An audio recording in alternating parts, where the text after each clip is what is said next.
$20,000, the life that changes quietly. As you can see, I'm a fairly charismatic wallet, though I can't really say I'm as popular as I used to be. I don't get opened nearly as often anymore. Most things just flow through screens and apps now, but I can still watch everything up close, very closely. Every dollar deposited, every "not now" ever whispered, every late-night calculation made at the kitchen table, I see all of it, clearly. And tonight, my owner is staring at a number, 20,000. The funny thing is, this number isn't a million, it's not even 100,000, but I've watched this number open up some of the biggest doors in people's lives. Most people don't even realize it. They think wealth starts with 7 zeros, but the real transformation begins somewhere much smaller. Even a modest sum can become the first step that reshapes an entire life. Today, I'm going to tell you why this number matters so much. Or rather, I won't be the one telling you.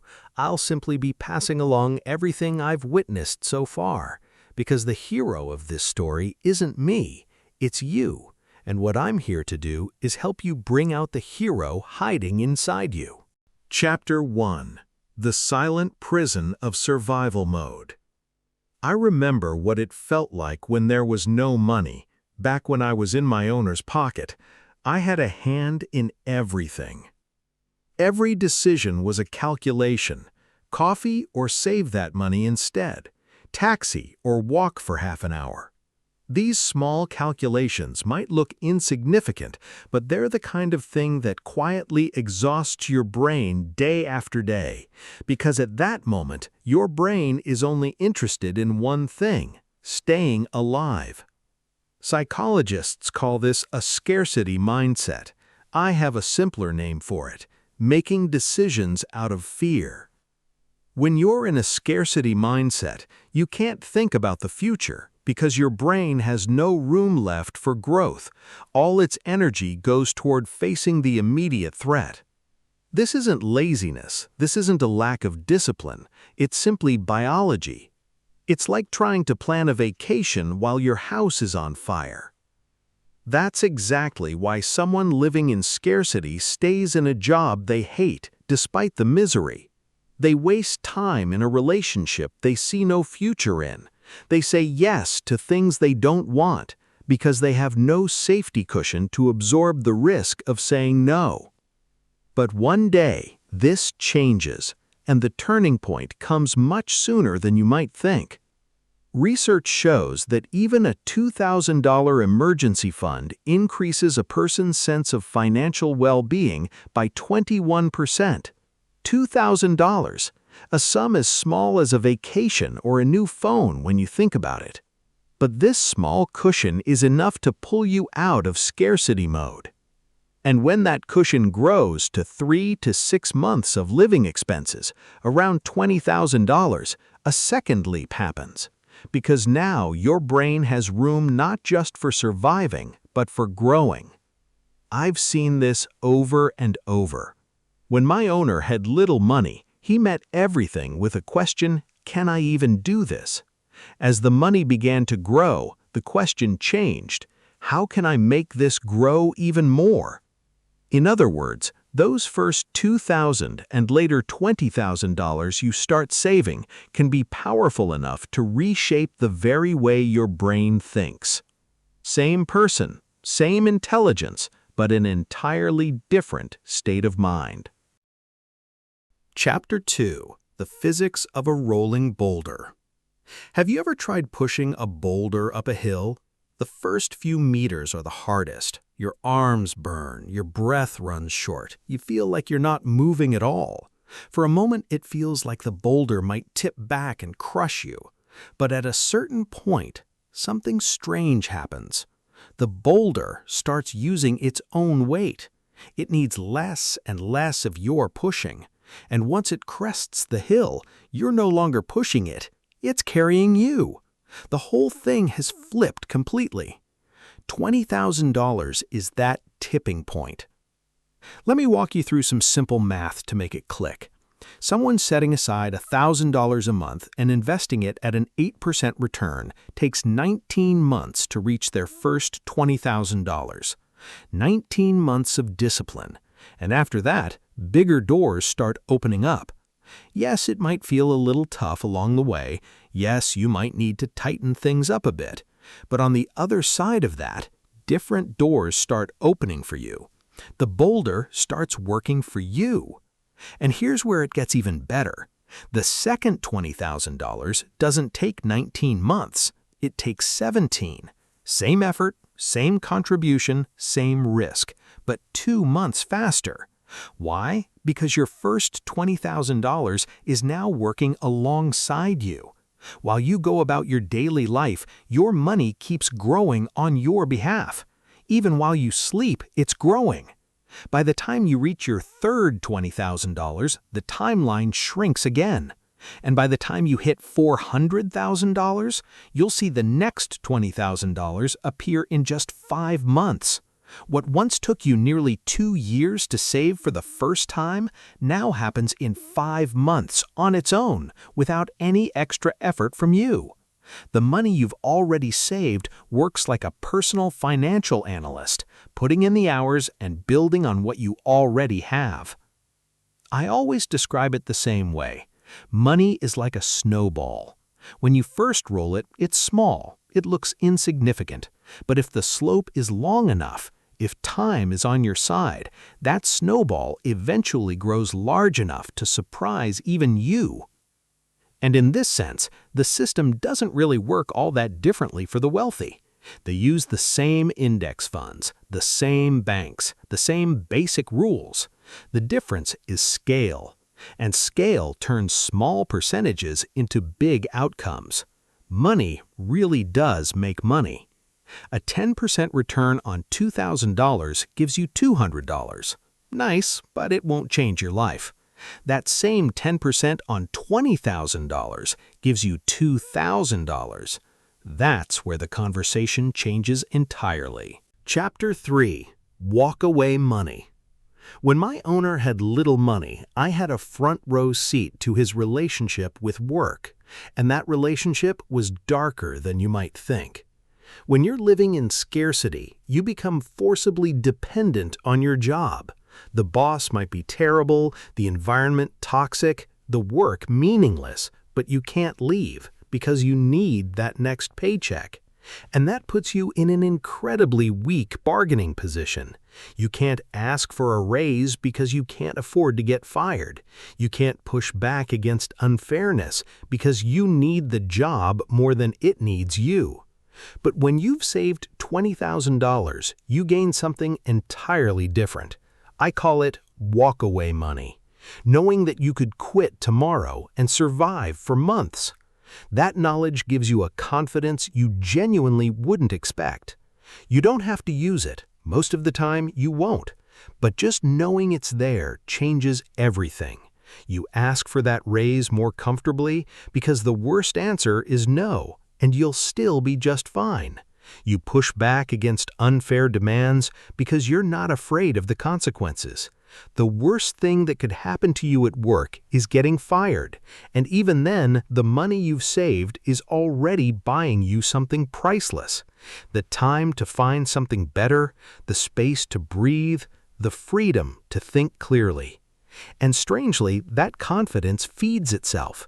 You carry yourself differently, people notice. Better opportunities come your way. You earn more.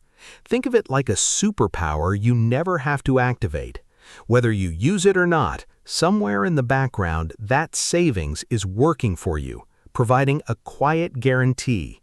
And just knowing it's there is enough. Chapter 4. The Illusion of Small Decisions. Here's something strange I need to tell you. As money accumulates, you start paying less attention to small things and more attention to the big ones. When you're in scarcity mode, everything looks bigger than it actually is. Spending $3 on a coffee becomes a matter of guilt. Choosing which brand to buy at the store turns into a lengthy internal negotiation. But these small decisions, in reality, change your life very little. Making coffee at home, for instance, might save you $1,000 a year. That's a meaningful amount, but it's not the number that's going to save your future. When you've saved $20,000, here's what you start to realize. You've been spending your energy in the wrong place. The real difference lies in the big decisions: which house you live in, which car you drive, how much you actually save. These decisions can quietly redirect tens of thousands of dollars down very different paths over the years. Let me share something important with you. Did you know that the moment you drive a car off the lot, it loses 20% of its value? You're not spending money, you're destroying value. Take that same money and put it into an investment account, and you'll see it not just hold its value, but grow. That $30,000 car isn't really $30,000. It's an opportunity that could exceed $200,000 20 years from now. I can say this plainly because I've seen it firsthand. The person driving the shiny new car is very often the most financially stressed one in the room.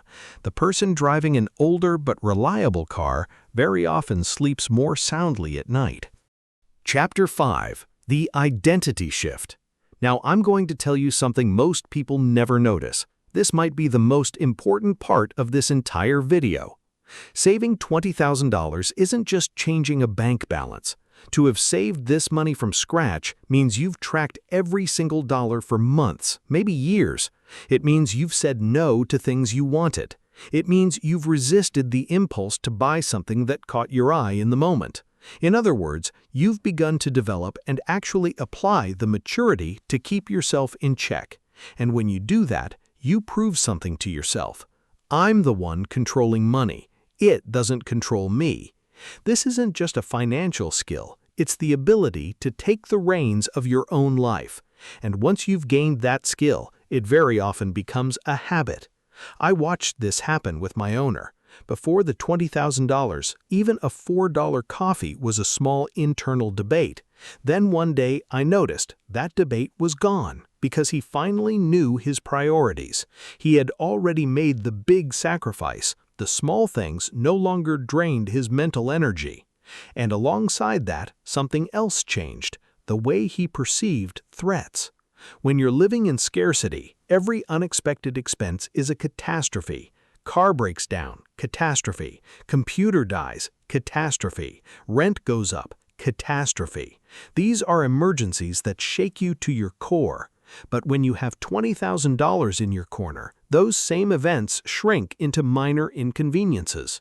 Car breaks down? Fine, we'll get it fixed. Computer dies? Maybe it's time for a new one.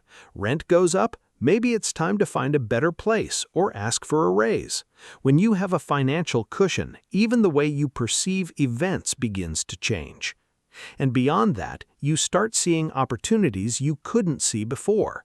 A friend is starting a small business and looking for a partner. Before, you'd say, interesting, and move on. Now you can actually sit down and calculate, is this investment worth it? Will getting involved help me grow? Someone who never knew how to put their money to work suddenly becomes a person who looks at opportunities through a rational financial lens.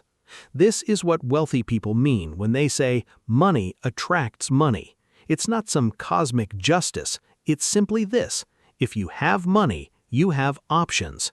If you have options, you catch more opportunities. So yes, once you save that first sum, once you make that first investment, your money genuinely starts attracting more money on your behalf. Chapter 6: The Most Common Mistake. I want to tell you about a mistake people make far too often, and I want to protect you from it. When they reach $20,000, they feel that psychological relief and immediately mistake it for a reward and spend it. A new car, an expensive vacation, a down payment on a house beyond their means. Don't do this. That $20,000 is not a reward, it is the foundation of your future. If left to grow patiently, it's a seed that will expand on its own, a system that works for you without being asked. But I've seen this mistake so many times that I feel I owe it to you to warn you. People spend more money on cars over the course of their lives than they would ever need to achieve financial freedom. $600 or $700 a month in payments, insurance, and maintenance. Over 40 years, that quietly adds up to $400,000. And afterward, I've seen far too many people ask themselves why they never saved enough, why they never invested, consumed by regret in their retirement years. Don't be one of them. Chapter 7: The Other Side of the Threshold. Maybe you're asking right now, but how am I supposed to save $20,000? I'm barely making it to the end of the month as it is. That's a fair question, and I won't lie to you, it isn't easy. My owner didn't find it easy either. For months he ate the same meals, wore the same clothes, said no to invitations, said no to vacations. This isn't a heroic story. It's a boring, repetitive, sometimes exhausting story of discipline. The process can genuinely wear on you, but it's a price worth paying for the freedom that waits on the other side. But let me tell you something that might give you courage. This road is only hard once. The first $20,000 is the heaviest stone, because nothing carries it for you. Only you carry it. But once you've lifted that stone to the top, every stone after it feels lighter, because you're no longer alone. Your money is working alongside you now. Most people struggle enormously with lifting that first stone, and some never lift it at all, because from a distance it looks impossible, but up close it's nothing more than small decisions lined up one after another. Making coffee at home today, canceling a subscription this month, asking for a raise this year, or looking for a better job. None of them is big on its own, but together they push that stone upward. And one day, maybe a year from now, maybe two, you'll look at your account and see 20,000 written there. That moment will feel small, no grand celebration, no fireworks in the sky, but that quiet moment will shape the rest of your life. Try to motivate yourself by imagining the weight that moment will lift from your shoulders. Closing: the thing that changes quietly. $20,000 won't make you rich. I'm not going to tell you that and send you off with a false promise. My goal isn't to sell you a dream. But this number rewrites how your brain works. You move from making decisions out of fear to making them out of opportunity. From reacting to threats to designing your future. From letting others steer you to drawing your own direction. This isn't a miraculous step powerful enough to change your life overnight, but it is a quiet, determined step taken in the right direction. I'm a wallet. I've seen every calculation, every delay, every silent decision. Some people never reached that threshold, not because they couldn't, but simply because they never started. Others made a small decision on an ordinary day, much like the day you're watching this video. They canceled a subscription, they opened an account, they set up an automatic transfer. None of it was a grand gesture, but as these small steps came together, they turned into something large and meaningful. And here's the most honest thing I can tell you. The road to this threshold isn't easy, but every step makes you a little lighter than the one before. As you get closer to the top, the boulder starts rolling under its own weight. Don't even wait for tomorrow to start. Begin today with even one small move that adds value to you and your wallet. Don't forget to like and comment, and see you on wealthier days.